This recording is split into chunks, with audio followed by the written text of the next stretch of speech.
V Ljubljani dvoboj domače Olimpije in Rudarja. Obe ekipi sta v prejšnjem krogu stali praznih rok, Velenjčani na gostovanju pri Radomljah, medtem ko je Olimpija doma izgubila derbi proti Mariboru. Velenjčani še vedno brez danega gola v tem drugem delu prvenstva, pestijo jih težave tudi s poškodbami. Olimpija je tokrat bila v vlogi favorita, ampak poznala se je odsotnost Andraža Šporarja. Prva akcija Olimpije poskušal je Henti, na pravem mestu Rozman, potem pa še v zaključku prvega polčasa strel Firerja, podaja pred vrata in malenkost je zgrešil Ivan Firer. Prvi polčas je bil dokaj nedinamičen, v drugem delu je bilo nekaj več živahnosti, najprej je prečko stresel Jakič, to je bil odlično izveden prosti strel in sreča za vratarja Olimpije.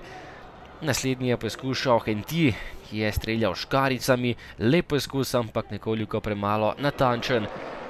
Henti je bil dobro razpoložen, nevaren, nov poskus po samostojni akciji in preigravanju, malenkost mimo gola Rudarja, ob koncu tekme pa še priložnost za Velenjčane.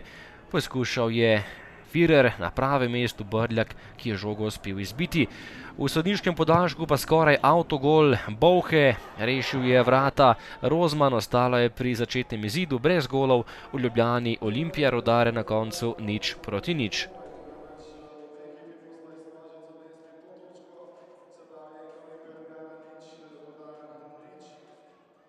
Ja, mi smo šli v tekmo malo bolje kot ekipa Rudarja, ampak nismo zadeli. Izpostavlja se, da je Rudar zelo čvrsta ekipa.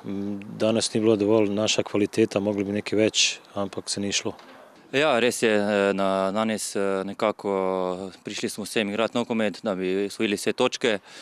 Tudi nekako prišli oslabljeni, kajti nekaj igralcev so poškodovani in v prvi vrsti tu mislim našega Leona Črnčiča, ki je poškodoval koleno in sedaj je v bolnici bil na operaciji pristal, tako da mu želim čimprejšnje okrevanje. Nekako zaigrali smo za njega, da bi danes dobili vse 3 točke, ampak dobro, na koncu to točka je odličen rezultat.